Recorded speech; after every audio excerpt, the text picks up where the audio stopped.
Olá, pessoal, sejam muito bem-vindos e bem-vindas a mais um Papo Clia, o nosso espaço para falarmos sobre psicologia, saúde e educação. Eu sou Ana Paula Magosso, psicóloga e diretora da Clia, e nosso Papo Clia de hoje, ele é sobre psicopedagogia. E eu trouxe uma convidada muito especial, que é a Giovana, que ela é psicopedagoga da Clia e tem uma história muito bacana com a gente, que está com a gente desde a época de faculdade, né, Gi? Sim, sim, há bastante tempo, há uns 7 anos. Pois é, faz bastante tempo e agora está aí atuando de uma forma muito competente na área de psicopedagogia. Gi, para a gente começar, né, para as pessoas que estão assistindo entenderem um pouquinho do que se trata, você pode contar o que exatamente faz a psicopedagogia dentro do contexto de desenvolvimento infantil? Sim, a psicopedagogia, ela estuda e entende, né, o comportamento e a aprendizagem humana. Então, nós vamos trabalhar em cima das dificuldades de aprendizagem. Então, a psicopedagogia, ela entra, de fato, na dificuldade de aprendizagem daquele indivíduo, para tentar entender e buscar compreender realmente quais dificuldades causam alguns atrasos ou as questões, né, acadêmicas que ficaram ali para trás, atrasadas, não só com atrasos, como com disfunções, algumas crianças ou adolescentes, adultos, superdotados, com altas habilidades. Então, ela entende o processo de ensino, o processo de aprendizagem, para auxiliar aquela pessoa, aquele indivíduo, nas dificuldades dela. Tem dificuldades de aprendizagem, ou algumas crianças, adolescentes, adultos com superdotação, altas habilidades, mas que apresentam desinteresse no conteúdo acadêmico, na escola, nos anos, né, nas atividades. E a psicopedagogia trabalha nisso, com base nisso, em buscar entender o comportamento, a aprendizagem e ajudar aquele indivíduo a superar os seus desafios, né, os seus obstáculos.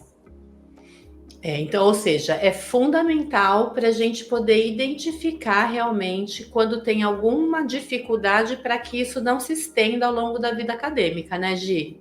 Exatamente, é fundamental, porque, como eu falei, algumas crianças, alguns adolescentes, eles apresentam dificuldades de aprendizagem e outros apresentam comportamentos que dificultam a aprendizagem. Então, nós trabalhamos tanto com as crianças com essas dificuldades, quanto com as crianças que não apresentam dificuldades, mas que não gostam de estar naquele ambiente, que não gostam de estar na escola, por exemplo. E é fundamental, porque dessa forma nós conseguimos dar continuidade à aprendizagem. Gi, e você consegue contar algum caso para gente de alguma criança que tenha apresentado, de algum sinal, né, de algum paciente seu que apresentou e foi o que fez a família ou a escola identificar essa dificuldade e trazer para o atendimento? Sim, o que geralmente faz a família e a escola identificar, em casos de criança com atraso e com dificuldade, é de fato um relato escolar, geralmente trazidos por professores. Então, os professores percebem, na maior parte das vezes, que aquela criança tem uma dificuldade, de repente a criança não consegue ou não compreende as atividades que os demais conseguem. E aí a professora geralmente percebe isso. Às vezes a professora percebe uma agitação diferente das Percebe demais, antes que a família, Gi? na maioria dos casos. Porque muitos pais não têm essa visão de quando a criança precisa aprender determinadas coisas. Então, até quando ela precisa ser alfabetizada? A maior parte dos pais não sabem, eles não têm essa informação. Então, quando chegam na escola, se deparam, né, com as demais crianças e os professores falam. Na maior parte dos casos, a não ser crianças que já vêm com um diagnóstico anterior, como TEA, TDAH, por conta de questões comportamentais. Mas quando a criança não tem esse diagnóstico, na maior parte dos casos, é trazida uma dúvida pela professora. E aí os pais começam a realmente perceber. Aí começam a comparar com outras crianças da família, mas no geral é vindo dessa forma. Ô, Gi, por exemplo, né? Eu entendo que a dificuldade ela vai surgindo desde que a gente existe por gente, né? A gente sabe, fala muito do reconhecimento de sinais precoces de dificuldade, né? Na psicopedagogia, eu posso falar, por exemplo, que um adolescente que tem dificuldade escolar, ele poderia ter sido identificado muito antes para que não chegasse naquele ponto? Muito provavelmente, Ana. Chegando na adolescência, esse indivíduo já carregou muitas coisas. Então, provavelmente poderia ter sido identificado anteriormente. O que nós temos hoje são muitas escolas que acabam não enfrentando a dificuldade e passando para frente. E quando os pais, a família se depara, já é uma situação mais complexa. Então, hoje, a nossa realidade, a realidade dos pais, no geral, de pai e mãe que trabalham o dia inteiro, família, né, que precisa sair de casa muito cedo, chegar muito tarde, as crianças passam a maior parte do tempo sem essa supervisão familiar e não tem um tempo de qualidade de o pai conseguir sentar, entender as habilidades, perceber o que o seu filho faz, o que ele não faz, e quando percebe, já está na adolescência. Então, alguns casos de adolescentes do sétimo, oitavo ano, em que o pai fala, olha, meu filho está indo mal nas provas. Mas quando você senta para entender, que é a base da psicopedagogia, entender o porquê, você percebe que a dificuldade não começou ali. Começou lá atrás, em habilidades que ele precisaria ter e que ainda não tem, mas que não foi vista. E chegou no ponto onde ele não consegue passar. Então, ele precisa trabalhar aquelas habilidades ali. Mas na grande maioria dos casos, essas dificuldades podem ser trabalhadas anteriormente e também percebidas, mas acabam passando batidas. Tá, entendi. E você falou uma coisa que ficou na minha cabeça. Você falou que tem as dificuldades comportamentais que impactam na aprendizagem e as dificuldades de aprendizagem mesmo, é isso? Sim, sim, exatamente. Uma coisa está ligada à outra em determinado momento, em determinada ocasião. Por exemplo, uma criança muito pequena que apresenta um transtorno de déficit de atenção e hiperatividade tem uma questão comportamental. Porque uma criança de 3, 4, 5 anos não está em fase de alfabetização, mas ela já apresenta comportamentos que dificultam o processo de alfabetização. E logo em seguida, isso acaba acarretando na dificuldade do processo de aprendizagem, de alfabetização. Então, essas questões comportamentais impactam diretamente na aprendizagem. E algumas crianças que não apresentam esse comportamento agitado, hiperativo, de repente não perceberam também questões com atenção, mas que têm dificuldade em aprendizagem por alguma questão emocional, por alguma questão social. Então, são dois fatores muito importantes para a aprendizagem que em algum momento eles se correlacionam e que influenciam diretamente na aprendizagem daquele indivíduo.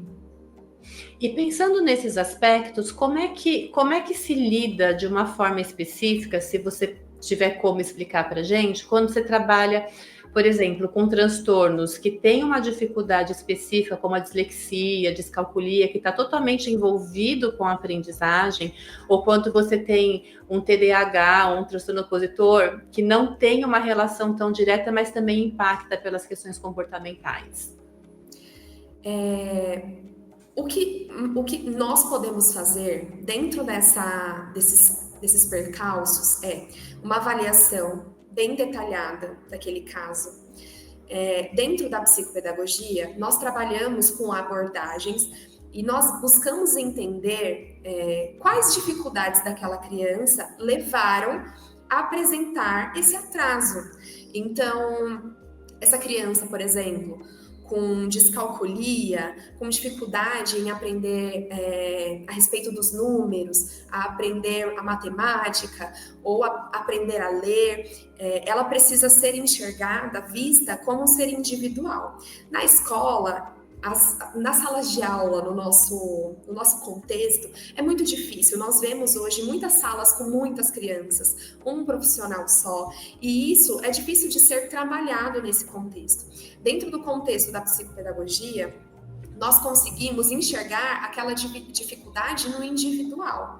Então, aquela criança que tem essa dificuldade, por exemplo, de descalculia, o que nós podemos fazer para ajudá-la a entender como funcionam os números, como funcionam as contas, ele vai conseguir melhor num contexto mais concreto, com materiais mais concretos, ele consegue se desenvolver melhor, talvez com tecnologia, com computador, através de algum programa, e nós precisamos ter esse olhar de entender onde começa a dificuldade, que ponto nós devemos partir para trabalhar aquela dificuldade, de que forma aquele indivíduo aprende melhor, de que forma ele consegue absorver melhor aquele conteúdo, aquela atividade, para que nós possamos generalizar depois para um outro ambiente, para uma folha de caderno, para um lápis. Então, essa é a parte mais importante, realmente.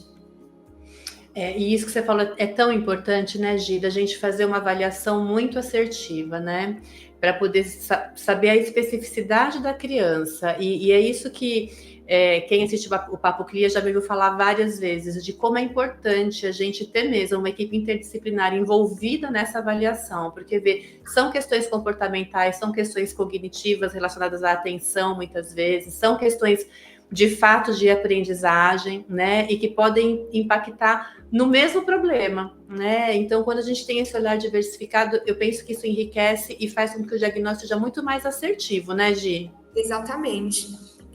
Eu indico muito, Ana, para os pais, né, que procuram as clínicas, uma avaliação muito detalhada, que é a avaliação neuropsicológica, que é uma avaliação muito importante. Nós fazemos, como psicopedagogos, avaliações dentro da psicopedagogia. Mas se a criança tem uma hiperatividade, se a criança tem uma falta de atenção muito grande, a avaliação neuropsicológica é muito importante. Além de mostrar, né, quais aspectos aquela criança precisa trabalhar, ela também indica, olha, de repente, essa falta de atenção, seja por um TDAH, de repente, pode ser alguma outra questão que nós ainda não vimos. A avaliação neuropsicológica é muito importante. Na CLIA nós fazemos avaliações neuropsicológicas, e essas avaliações são um ponto de partida para qualquer tratamento. É um investimento realmente para o desenvolvimento daquela criança. Além da avaliação, tem um plano individualizado que é criado para aquela criança, né?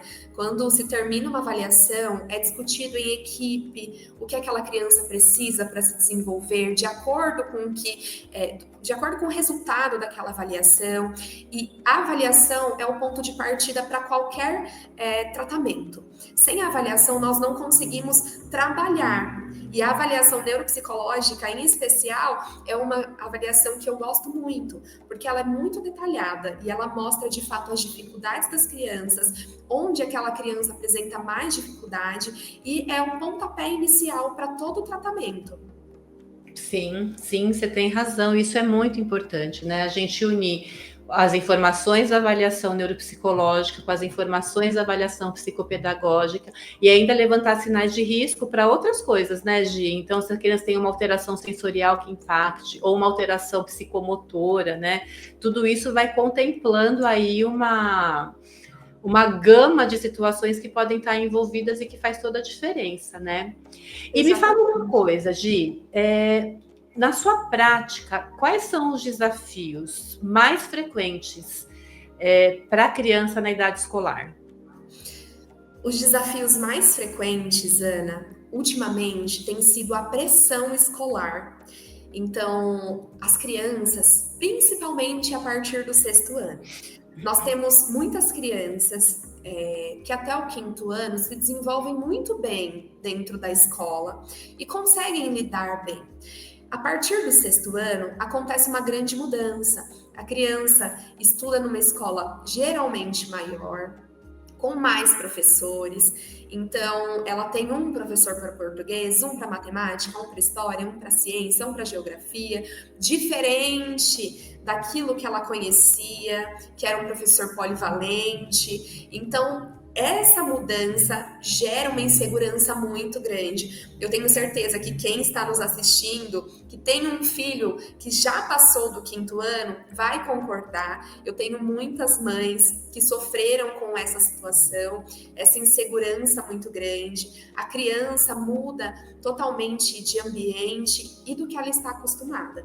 Então, é muito maior a cobrança. Imagina que ele tinha um professor para várias matérias, um para educação física e um para arte, geralmente. E a partir de agora ele tem um professor por matéria, com muitas lições, muitas tarefas, muitas provas, porque a partir de agora ele passa a ter provas, passa a ter avaliações.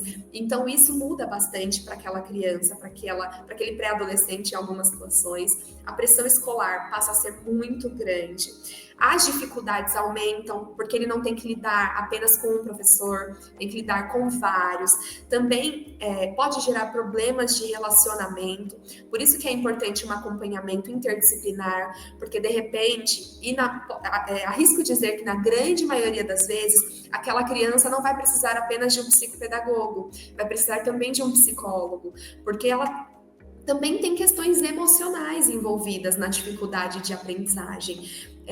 Pode acontecer bullying, então uma coisa vai puxando a outra. E quando chega no bullying, é algo que atrapalha muito a criança, não só no desempenho acadêmico, como no querer estar no ambiente escolar. Daí as crianças começam a apresentar falas como: eu não quero ir para a escola, estou com dor de cabeça, estou com dor de barriga, estou muito cansado.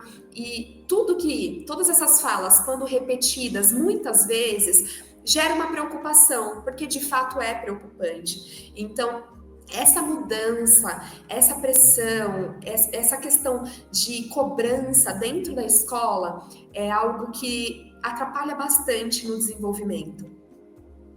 Nossa, e você tem muita razão nisso, está falando, Gi. E você vê, né, que tomando isso por base, como é importante a família estar conectada, a escola estar conectada, os profissionais, né, da psicopedagogia, da psicologia, da neuropsicologia estarem conectados para perceber, né, e orientar, porque se os pais são orientados em como lidar com a criança nessa transição, eu auxilio, eu não auxilio, eu dou autonomia, eu não dou autonomia, até onde eu vou, até onde eu não vou, porque o papel dos pais nessa questão também, dessa transição, ele é importante, pode tanto ajudar como atrapalhar. Então, se a gente tem esse circuito fechado, com todo mundo participando e cada um fazendo o seu papel, isso é muito importante, né?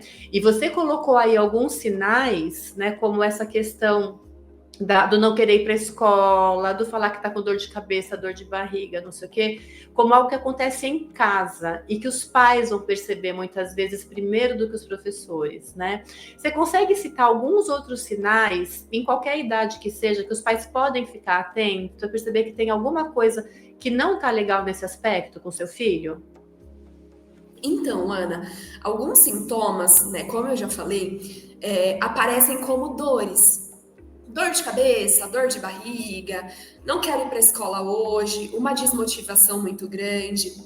A criança acaba trazendo algumas desculpas para não ir à escola.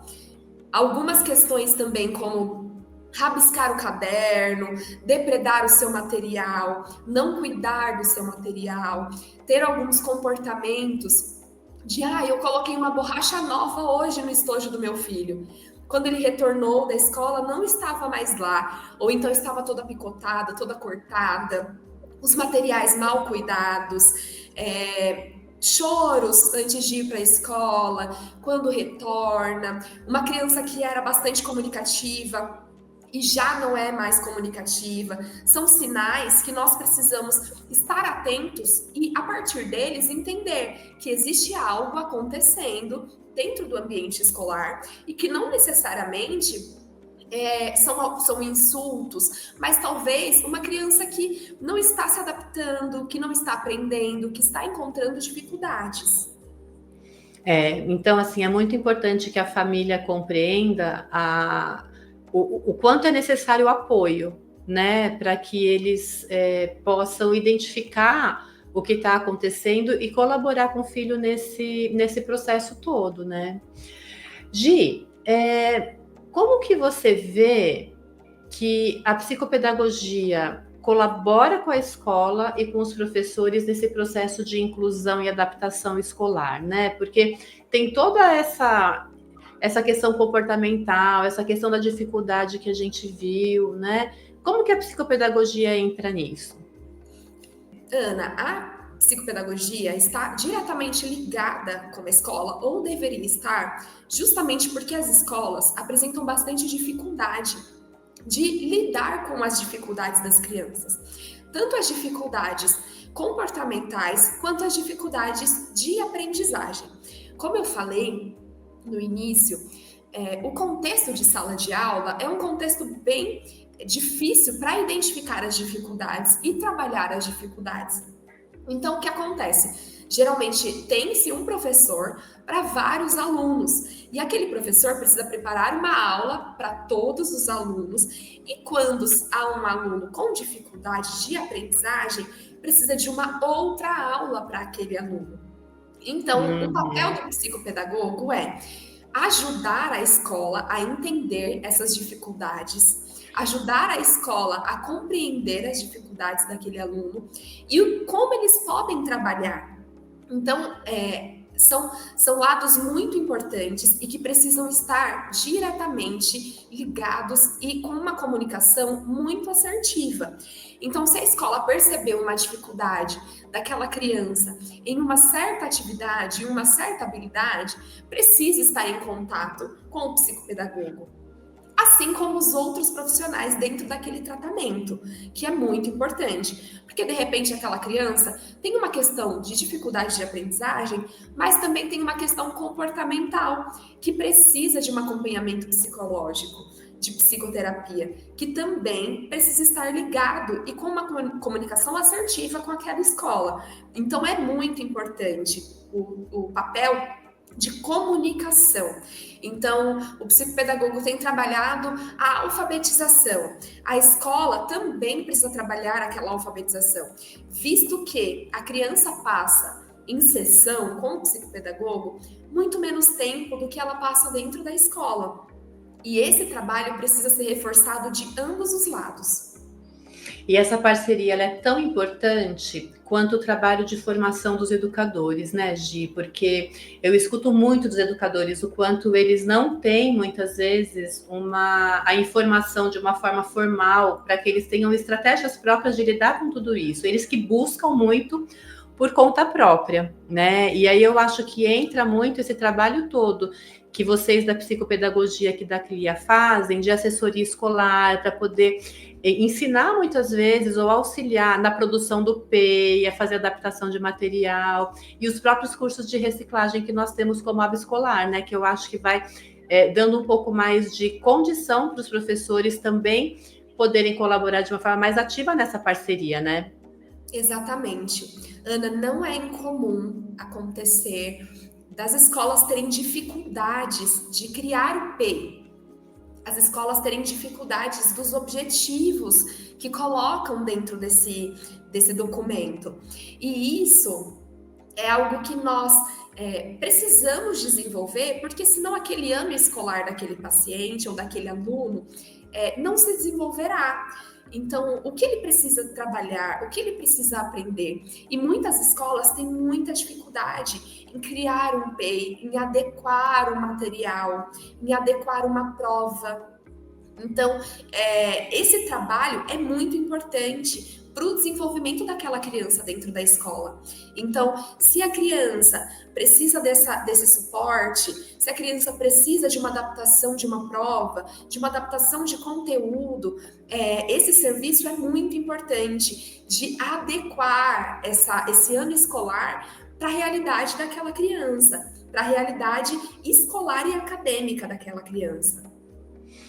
E eu acho que é tão importante a gente ressaltar que muitas dessas habilidades, elas são desenvolvidas de forma lúdica, né, Gi? Porque às vezes as crianças até falam, nossa, não quero, vai trabalhar coisa de escola, né? Mas tem toda uma ludicidade que, se a gente consegue estimular desde a base, né, desde a primeiríssima infância, isso também vai minimizando esses danos, mas também no tratamento e na própria escola. Isso pode ser feito de forma lúdica, não pode? Com certeza, Ana. A criança aprende brincando. Isso nós aprendemos desde o início, né? Todo mundo, todas as crianças aprendem brincando. Então, quando elas são pequenininhas e aprendem as cores, elas aprendem brincando. Quando elas aprendem as letras, elas aprendem brincando. E a ludicidade, ela se dá através de brincadeiras, ela se dá através de livros, através de histórias, através de músicas. Quantas crianças não aprenderam o alfabeto através de uma música, através de uma cantiga de roda?